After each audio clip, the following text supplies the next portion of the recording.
Балалуу келинди коляскасы менен унаасына албай койгон номер 203 каттамдын айдоочусу жумуштан алынды. Бул тууралуу милициянын кайгыл кызматынан билдиришти. Келинди кичи автобуска түшүрбөй койгон айдоочу 37 жаштагы жаран экени аныкталган. Айдоочу кайгыл кызматкерлерине келинди унага салбай койгонунун себебин түшүндүрүп берген. Анын айтымында былтыр колясканын айынан кичи автобуста бара жаткан адамдар жабыркап, ал жүргүнчүлөргө кенемте төлөп берүүгө аргасыз болгон. Мындан улам ал бүгүн келинди коляскасы менен унага түшүрбөй койгон. Бул окуя үчүн айдоочу коомчулуктан кечирим сураган. Учурда ал жумуштан кетирилген. Андан тышкары кийинки териштирүү иштери үчүн ал Ленин райондук милициясына жеткирилген.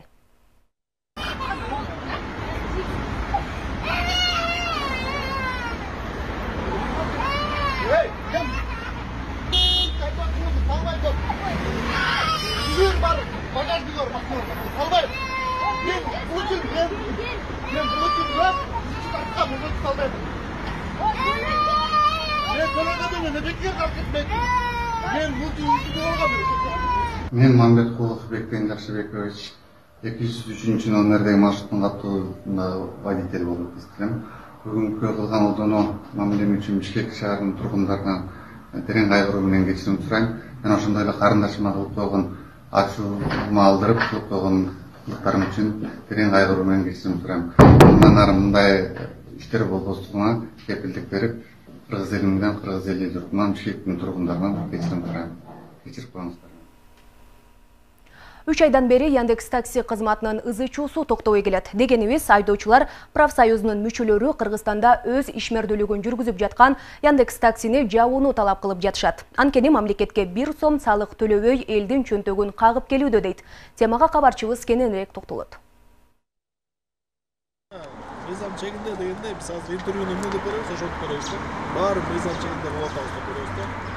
Бүгүн таң эрте такси кызматында жүргөн жарандар болжогон жерге чогулушту. Алар автоунааларына Яндекс таксиге каршы пикирлер жазылган плакаттарды илип алышкан. Анда бул такси кызматы элди жана айдоочуларды тоноогула деген өңдүү жазууларды окууга болот. Чогулгандар план боюнча шаар аралап, авто жүрүш жасашмак экен. Бирок бүгүн буга жергиликтүү бийлик каршы чыгып, айдоочулардын акциясын аз жерден токтотуп кое жаздады. Эме деген киши чалып атат. Первомайский акимияттанбыз депчи, биз силерге запрет койдук депчи.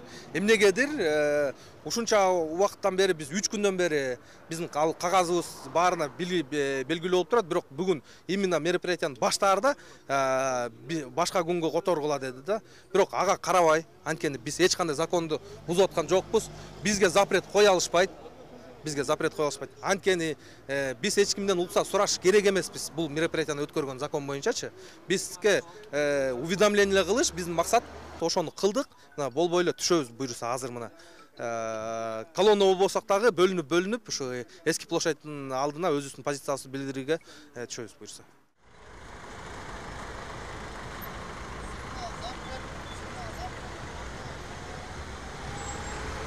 Ошентип айдоочулар акцияны эски аянтта улантмай болушту. Жол катар бириндеп келген такси кызматкерлери өкмөт үйүнүн алдына кайрадан чогулушту. Автоунаалар токтотулуп, тыштык митинг ошол жерде уланды. Айдоочулардын жалгыз талабы бул Яндекс такси кызматы мамлекеттин бюджетине салык төлөп, өз ишмердүүлүгүн улантсын. Андай болбосо анда өлкөдөн чыгарылсын деген сунуштар айтылды. Яндекс кетсин! Яндекс кетсин!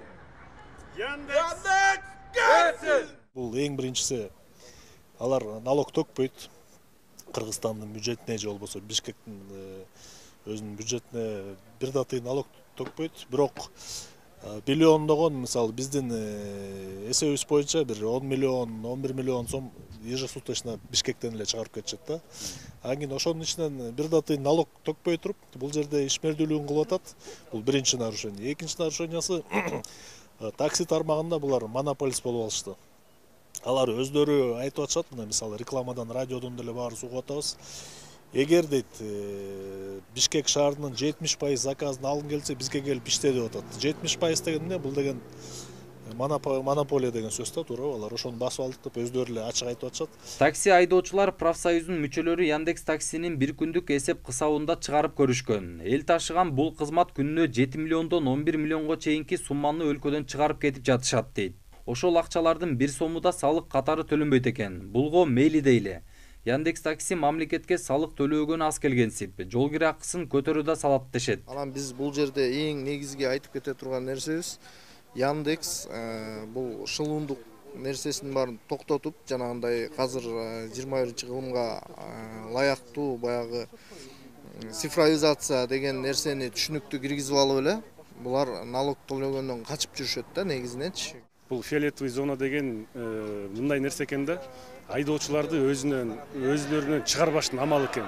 То есть бул жерден карасаңыз башка жергиликтүү такси фирма менен 100 сомго барган жерге Яндекстин фиолетовый зонасында 200-250 сом менен барат экен да. Бул атайын элди да тоногондун бирден бир ыкмасы бул Яндекс фирмасыныкы. Анан экинчи айдоочулардын тоногон бир ыкмасы да. Айдоочулар ошол фиолетовый зонага алданып подсознаниясында калып калганда, что азыр фиолетовый зона менен барсам мен көбүрөөк акча табам деп барат, а итогко келгенде комиссия менен алып коюп атышат. 16%, 15% комиссия. Эми эсептеп көрсөңүз 100 сомго барган жерге 30 сомдон ашыгыраак акча алып атат да.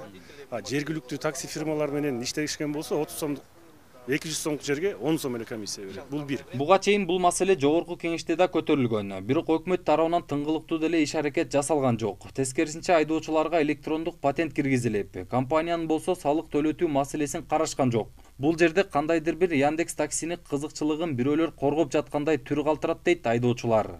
Демек, буларды калкалаган адамдар бар экенин билебиз. Биз аларды атын айта албасак дагы, бирок ар бирөөсүн билебиз да, ошо ким калкалап келатат. Анткени биз ар бир органга барып, кагаз таштап, эмесин ответтерин сураганбыз да. Мына закон бар, 25-статьяда жазылып турат. Не резидент 183 күндөн кийин учетко туруш керек. Бул налог кодексин ачсаңар болот да. 223 статьясы боюнча налоговый кодекстин бул нерезидент катары колдонулат. Биякта агенттер менен эмедет. Эмнегедир ушул беренин колдонушпайт. Азыр бизге эч кандай законодательствого же болбосо налог кодекске изменение кереги жок. Бул Яндексте азыр налог эмеге учетко эмеге регистрация кылгангачы азыркы эле законодательство жетет. Бирок эмнегедир анык кылбай атышат да. Чогулгандардын таламын угуу үчүн жогорку кеңештин депутаты Улукбек Ормонов келди. Ал айдоочулар менен жолугуп талаптарын угуп, салык кодексине өзгөртүүлөр кирип жаткандыгын белгиледи. Бирок кандай болгон күндө да өкмөт бул жагдайды тезинен чечүүсү керек деген оюн ортого салды. Бүгүнкү мыйзам менен мүмкүн эмес деген атайын биз мен өкмөткө да кат жолдогонмун. Булар айтып атышат, биз ушул фирмалар менен кызматташып атабыз, ошолорго өзүбүздүн эмебизди төлөп атабыз. Алар же болбосо ошол такси айдоочулар патенти бар, салык и так төлөнүп атат деген сөзүн айтып атышат да. Өткөндө дагы ушул биздин министр цифровизация Дастан Давлетович айтты, биз сүйлөшүү жүргүздүк, алар мындан кийин патенти жок кишилерге предложение бербейт деп. Мен айттым, бул туура эмес.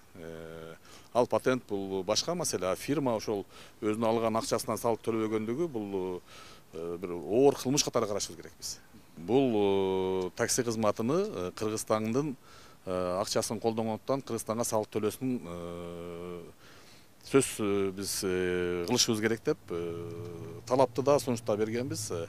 Азыр салык кодексине өзгөртүү кириптир, бирок бул салык кодекс качан ишке кирет? Ага чейин тез арада кылыш керек. Мына коңшу Казакстан булар менен ушундай мыйзам түрүндө иштешип көрүп, такыр болгондуктан соттун чечими менен бул таксини жабышты. Айтсак, буга чейин Яндекс такси кызматында иштеген айдоочулар митингге чыгышкан. Алар эл ташып кызмат көрсөтүп жаткан компаниянын жетекчилери сырт жакта туруп, кардарлардын чөнтөгүн кагып жаткандыгын айтышкан. Ал тургай айдоочулардын тапкан каражаттарына пайыздык үстөктөрдү көбөйтүп салышкандыгын билдиришкен болчу.